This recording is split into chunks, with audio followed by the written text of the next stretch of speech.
U.S. Farmers and Ranchers in Action would like to recognize the sponsors of the 2020 Honor the Harvest Forum. Welcome to Farm Food Facts, where every farmer, every acre, and every voice matter. For today, Wednesday, August 12th, 2020, I'm your host, Phil Lempert. Rob Dongoski is a partner at Ernst Young with over 20 years of experience serving clients in the food and agribusiness sectors.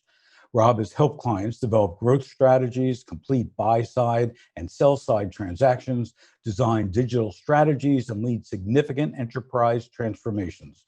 He's the founder of the Ernst Young Global Agribusiness Center, and he leads Ernst Young professionals in all regions of the world to serve their agribusiness clients.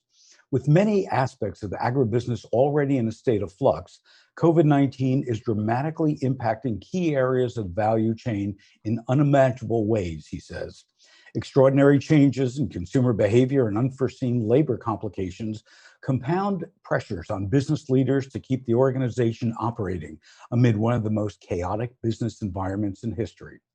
How organizations pivot to address these unprecedented conditions will significantly shape what comes next. What changes will have lasting power? How can businesses be ready for the new normal that emerges post-crisis? And to get those answers, Rob joins us today. Rob, welcome to Farm Food Facts. Thank you, Phil. It's a pleasure to join you. So, Rob, you've been doing this a while. Give me some background on how ag economics have changed over the past 5 years to put it all in context. Yeah, Phil, I mean, we've seen, farm gate profit, continue to struggle for the last several years. And we went from an environment not too long ago where we were trading $8 corn, and there was a lot of room at the gate for a lot of activities, a lot of investment, and a lot of attraction to the industry. With commodity prices being where they've been, interest rates have helped a little bit, but capital intensity has struggled because just not a lot left at the farm gate. So I think the economics have been a real challenge. I think there was real hope that 2020 was a turning point year, whether you're talking about in the pork industry or in the row crop industry. I think we were really looking for 2020 to be one of those turnaround years, and obviously this pandemic got right in the middle of it, and I think we've seen it go the other direction. So I don't know if you saw, but in this past Sunday's New York Times, there was a great story, an unfortunate story, but a great story about a farmer, small farmer, who is now making more money on social media than he does on the farm. He has a blog, he does videos, and he's now making about $4,000 a month from that, versus on the farm where he's losing about $6,000 a year. One of the biggest issues that I'm deeply concerned about is labor. On the farm, in meat packing plants, in supermarkets, in restaurants, what are you seeing as the workforce issues for the future?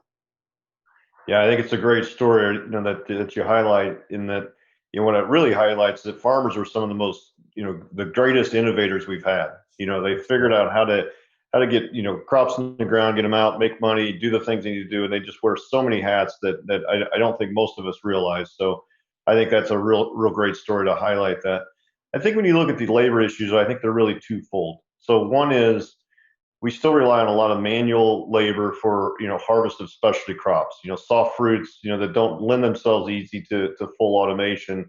And so how do we manage the immigration issues, the migrant labor forces to harvest some of those specialty crops? I think that becomes, is and will continue to be a pretty key issue. I think the other issue is how do we attract talent, young talent, to enter the agriculture workforce, whether that goes through formal education and into the workforce, but how do we attract them into the industry so that we're getting the best talent into a vital sector of our economy? It's easy to say, let's go build software and video games and things like that, but how do we make the ag and food industry something that's attractive to our youth? I think is more of a long-term play we need to be thinking about. So how do we do that? If I take a look at somebody going to college or graduating from college and say, hey, you should be in agriculture, and then they do some research, simple Googling, and they say, people are losing money It's a hard job. I'm working 12 or 14 hours a day. I've got labor issues. I have to spend, I don't know, $500,000 to buy, a tractor or a combine or something. How do we change this conversation to get them excited about joining our industry? Yeah, I think first off, we recognize that in agriculture, most of the folks, the farmers and ranchers that work the fields every day, they're a humble group, you know.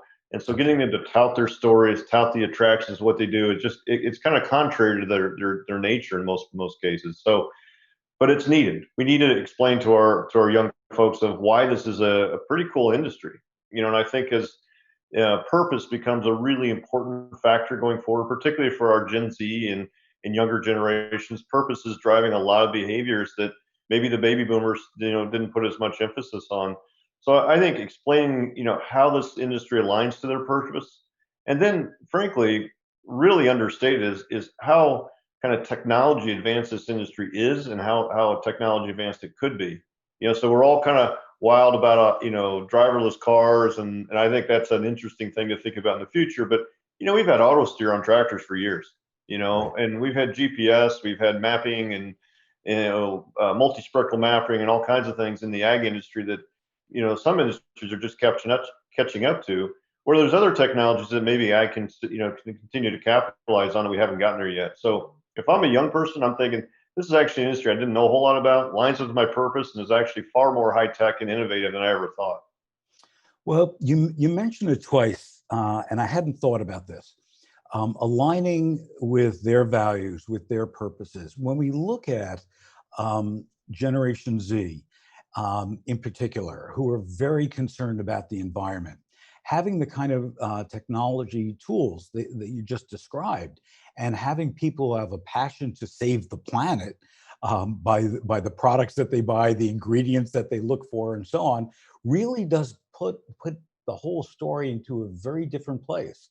And again, let's not forget, this generation grew up with cell phones. They grew up with technology. They're not afraid of it. So that's a very interesting approach and a very good story. Thank you for that. I guess, yeah, but the topic that I have to bring up is COVID-19. And what kind of disruption did COVID-19 have on economics and agriculture, and why?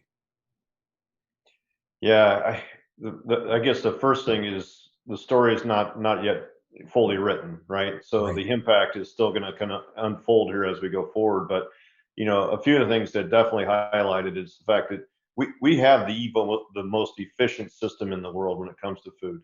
I mean, we Right. spend less than 8% of our incomes on average on food. It's the lowest in the world. It's an incredibly efficient system. But what COVID highlighted were a few things. One is that we've got a system that bent, and it bent really far, but it didn't break.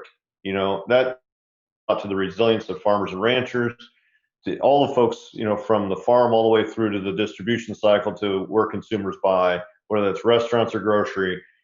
We showed a lot of flexibility to make things happen.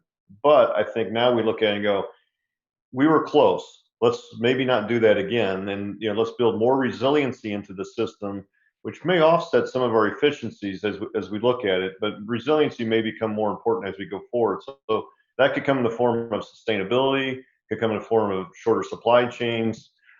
Could instead of just in time, could be just in case inventory. So lots of innovations I think are yet to come from COVID. But I think definitely the one thing that I walk away from is consumers got a better appreciation for those who bring food to their table, and they want to know more about their food. Where did it come from? How is it treated? Who's producing this, and what do they stand for? And I think some of those things were pre-COVID, and I think COVID is just making those more important and more in the limelight than ever before. You talk about, shortening the supply chain.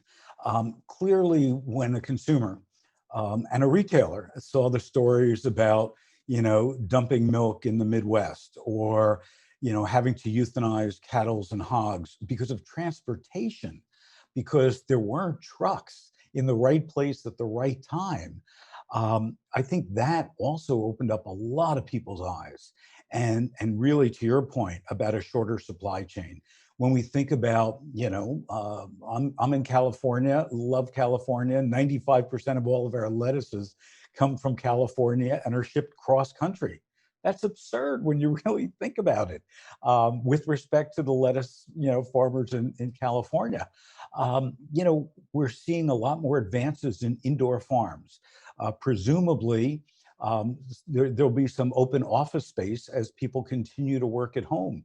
Do you see the point where we're going to start to see indoor farms, in New York City or in Chicago, in part of these empty office buildings as a way to shorten that supply chain? Yeah, I think the whole area of controlled environment agriculture, whether it's indoor, vertical, greenhouse, rooftop, that whole area where you're starting to control the environment it's a great option as we look forward. Now, do I think we're going to put 97 million acres of corn under, in a controlled environment? Probably not. But shorten supply chains in a vertical, urban environment, absolutely. I mean, the efficiencies of lighting and ventilation systems have all put that forward. The consumers wanting more sustainability puts that forward. So, I mean, I think we're at a precipice of change in that particular area. I think the other is, when you think about some of the struggles that got highlighted here, it was about the last mile pivot. It was the challenge for all that food supply running through the system that was geared for food service to go to restaurants or large cafeterias, and all of a sudden we said those are closed, and let's pivot over to grocery, or let's pivot over to something else where consumers are going to buy. Our inability to pivot there for that last mile is really the bottleneck that got created. I was on the phone with a large beer distributor earlier today, and they said, the shift for them is they went from kegs to cans. You think about that. We say we can't have gatherings of 50 more people. That means people are drinking out of a can versus a keg. And I mean, simple things like that, I think we just take for granted, like it can just shift easily. But it's those last mile pivots, I think they're going to be really, really fundamental going forward. And I also think coming out of this, to your earlier point, that consumers, retailers, restaurateurs got a peek under the hood of how complicated our food system really is, and I think they have a new appreciation for it. For the first time in so many people's lives, they walked into a grocery store and saw empty shelves, and they, panicked. They hoarded, everything that they could buy, even though they might not have liked it. They were afraid, and I think that, to your point, we come out of this with a whole new appreciation for farmers, for ranchers, for the supply chain. So with that, how are farmers managing economic risk during this period and in the future? And, is the profit pool shifting, and where's it headed? Yeah, I think for one thought is just for the American consumers that saw for the first time there wasn't meat in the freezer or some of the food on the shelves. Part of that is welcome to the real world. That actually happens across the world, right? And so Right. again, we should all be very grateful for the hard work that puts food in the freezers and on the grocery shelves every single day. So hats off to unsung heroes who I think are our farmers and ranchers in this country, right? Um, but I think, how do we manage the economics? I think profit pools are going to shift. And I think, the consumers are speaking really, really loud right now. They want to know who's producing their food. So if you stand in between a producer and a consumer, you really got to challenge what's your role, what's your value that you're adding. And if you're just moving bulk food from one warehouse to a distribution center to a restaurant, or what is your role, what value are you adding into the process, is going to continue to be under scrutiny going forward. So I think that's a big piece of managing the economics, and we'll see those profit pools shift accordingly. I think when you look at producers, getting better demand signals at the consumer level of what they want and how they want it is going to be paramount. And that's a data conversation. That's about trusting data flowing right and left through the value chain so that they get those signals and they can produce on time and at the qualities they're expecting. So I think those are a couple things that manage the economics. Then I think the relationships that suppliers to farmers and ranchers have starts to lend itself to different kind of operating models. We've seen that in the row crop industry, where we see things like, outcome based or risk based pricing, where it's no longer about selling bags and jugs. It's about, let's partner up and let's get an outcome here that's good for everybody. So I think those kinds of pricing models and relationship models are are really a great lever in managing everyone's economics and risk. So, do farmers and ranchers have the tools that they need to manage risk, to get to where you're describing they need to be? Not across the board. I mean, there's a lot of technology. There's a lot of tools out there, um, but when you're trading on $3 corn, it's hard to make the investment that you really need to make. And there's so many options. Your appetite to, take a flyer or risk on an investment is really low. I mean, you're really scraping by. The difference between corn trading at 280 and corn trading at 340 is massive. If you're running a farm. So the appetite for investment is really low. I think the tools we've kind of created tools that are actor specific. So if this is good for a row crop farmer, or this is good for a food manufacturer. I think we need to start to see greater collaboration across the value chain and find tools that bring value through the system versus individual actors. And I think that's where we really start to unlock some incredible opportunities. We've launched a program called EY Innovation Studio, which is focused strictly on creating value across the chain, putting people together in the same room, focused on a problem, and saying, let's figure this one out together. And I think that's ultimately what we're going to need going forward. Yeah, I would agree. I recently had a conversation with a mushroom grower, and big operation. And what he shared with me, he and his daughter run it, is that the demand for mushrooms in the US is greater than production, which I didn't know, which is why we now have a lot of mushrooms coming in from Canada. So I said, to him, well, why don't you just build, more of these mushroom growing rooms, if you would, so that you can meet that demand. And to your point, he said, I don't have the money. Yeah. I just don't have the money. So, we have these situations where demand is more than output. We have the other situation as well. And to your point about collaboration, to your point of what you do every day is figuring out how to get farmers and ranchers money or investment or bank loans or whatever they need to do to grow and to survive. What does an economically sustainable future look like in agriculture and in food? Well, I think part of it is you got to really understand the customer segments that you want to serve, and let's face it, my generation was all about get the most convenient food and the cheapest food, and it was all about kind of 3 meals a day and you're kind of off to the races. Right. Younger generations say, wait, I know my genetic makeup. I know what kind of diet I want to, have. I know how different foods affect my health and what ultimately I want out of my health. And it's changing things a lot. It really shifts to being like a hyper segmented consumer population of exactly who do you want to serve and how do you want to serve them. And then I think that starts to flow through the system all the way back to producers. I mean, as an example, I mean, if we want to move to local, we want to have fresh, and we don't want preservatives, and we want to really reduce kind of the chemicals on plants, then you end up not getting fresh apples in Minneapolis in January. It doesn't happen, right? Right. And so we need to think about, what are those things? And if you do want certain things, are you willing to pay more? So it's not just profit pool shifts across the actors of the value chain. It's also looking at the generational shifts of how they want to spend money. I think the trend line would say our Gen Zs, probably care less about spending, on a McMansion in the suburb, but they're okay spending $8 on a latte because they value food more than housing. So those kinds of spending shifts, I think, are also fundamental to the food equation.